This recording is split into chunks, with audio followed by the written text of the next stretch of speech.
to the overview video for the Technology and Industry reading list for week 4 of our online Brit-Lit 2 class. This is the second week of the Victorians. If you're watching this, you've presumably chosen to read List C. So,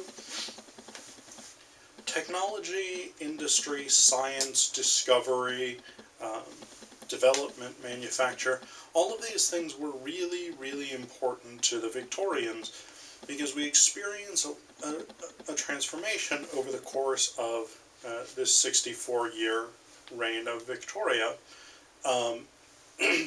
And part of this results from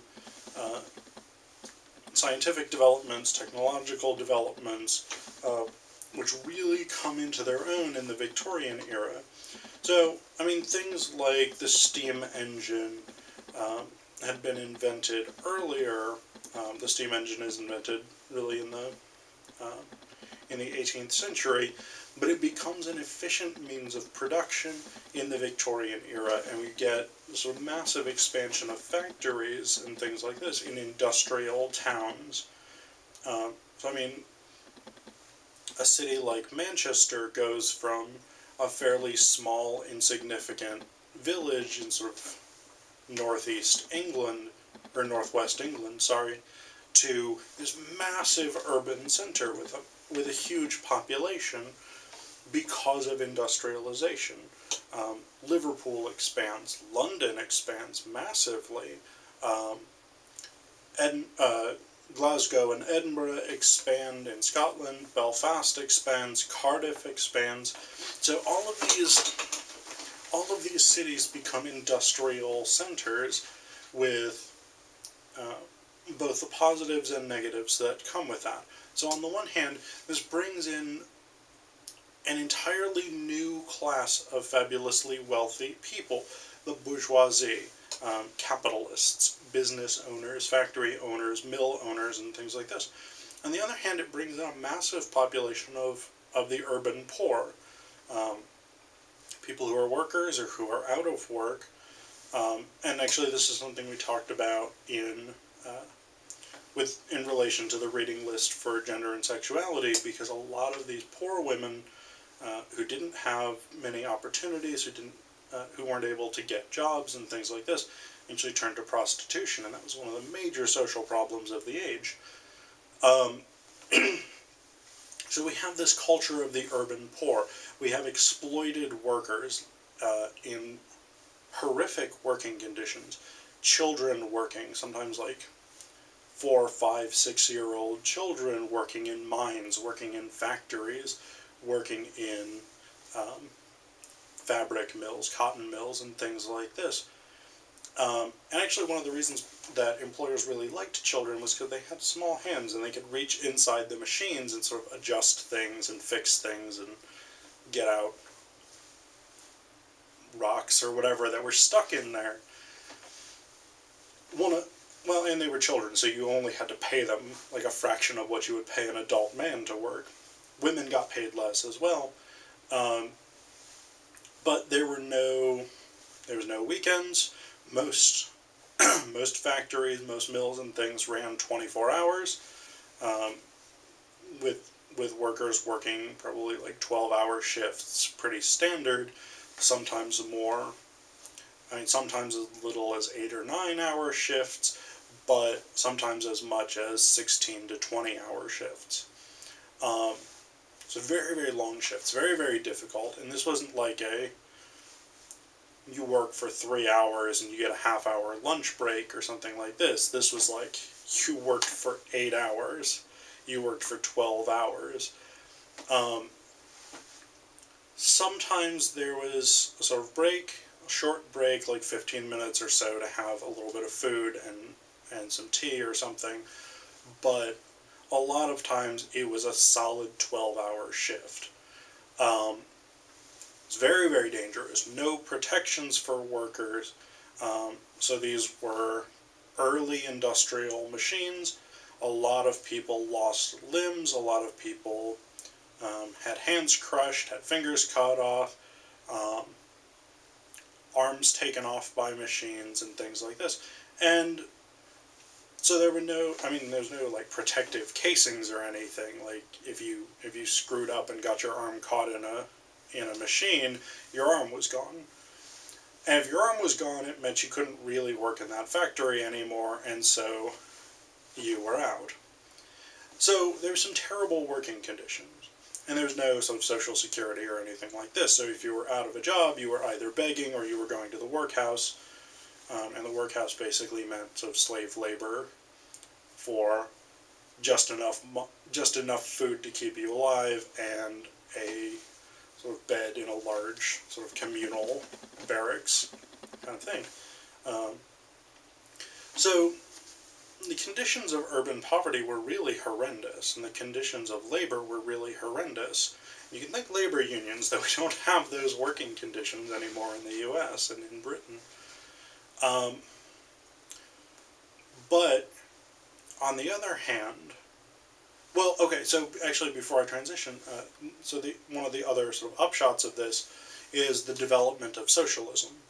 And I know socialism has a bad name right now, or a bad reputation right now in the US, but it's actually really quite a good philosophy. It's based on a sense of social justice, based on a sense of equality and fair play, and this sort of sense that it's not okay to exploit workers for profit, which I think is actually a really admirable set of goals.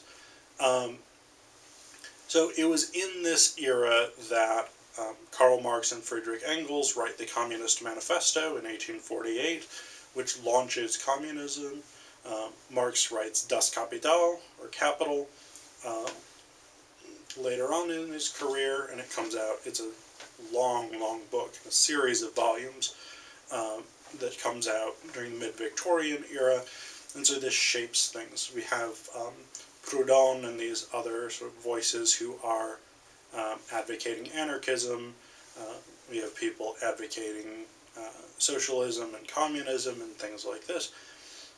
We have the rise of the trade union movement, so we have sort of workers' unions that are starting to try and organize people, starting to get collective bargaining rights and things like this for safer working conditions, better wages, more controlled shift lengths and things like this. So we have all of this sort of, this effort sort of starting to pick up to improve the conditions of workers from these really horrible, exploitative, and dangerous conditions. The other component of this week is science. So this is an era of tremendous discovery, where the scientific method really starts to get nailed down, and it starts to get tied very much to observable natural phenomenon. So Charles Darwin, who we'll be reading some of this week, is the preeminent naturalist of the Victorian period. He's the guy who sort of changes everything, and everybody knows his name after the publication of The Origin of Species. And Darwin is very much about observing natural phenomenon, drawing conclusions from the observations, and establishing how well these observations are substantiated by different types of evidence. So Darwin very much gives us this sort of sense of doing modern science, as opposed to some earlier science and earlier scientific approaches that were based more on metaphysics or religion, and taking those things at face value.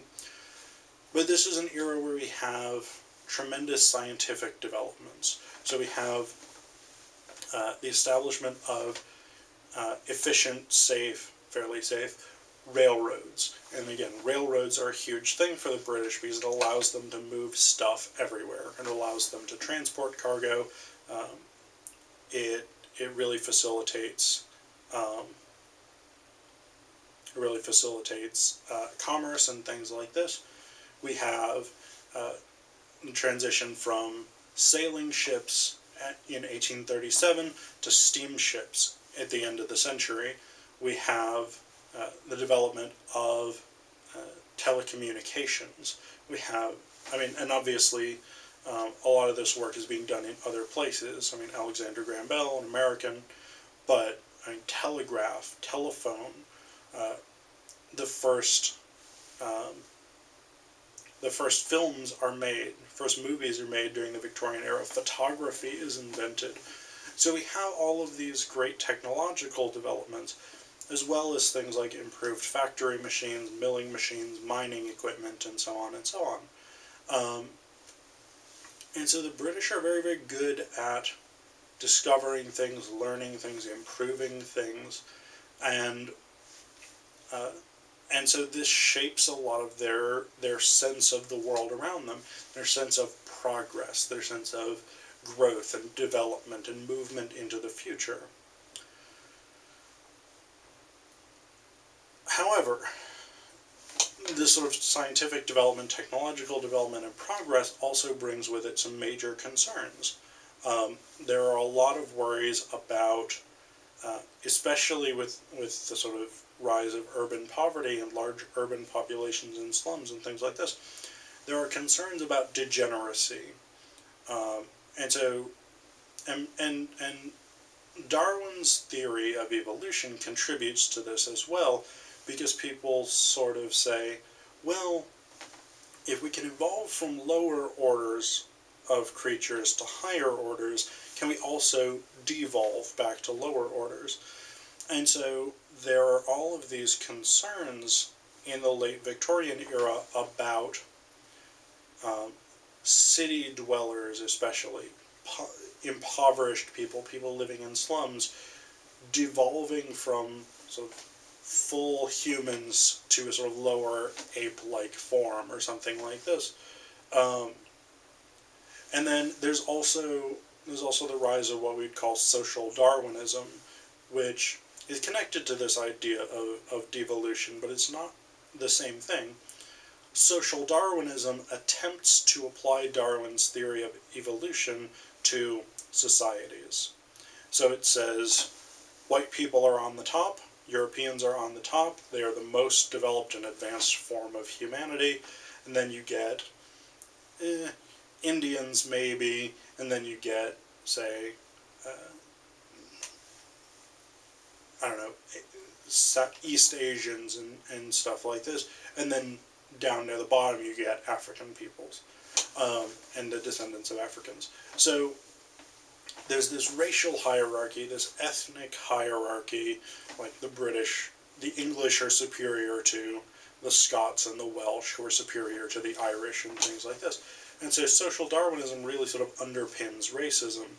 And the ideas of social Darwinism make people very concerned about the mixing of races, intermarriage.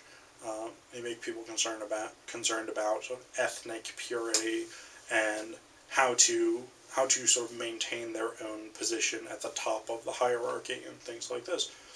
And then social Darwinism also works in a social class sense, where the people of the upper classes are sort of highest on the totem pole, and sorry, and the urban poor are lowest, and middle classes, bourgeoisie, workers, and things like this are all in this sort of hierarchy. And again, this creates a lot of fears about social stability, social rank, prestige, and one's sort of evolutionary position. So there's a lot of different concerns going on here, and we'll see these in the readings for this week.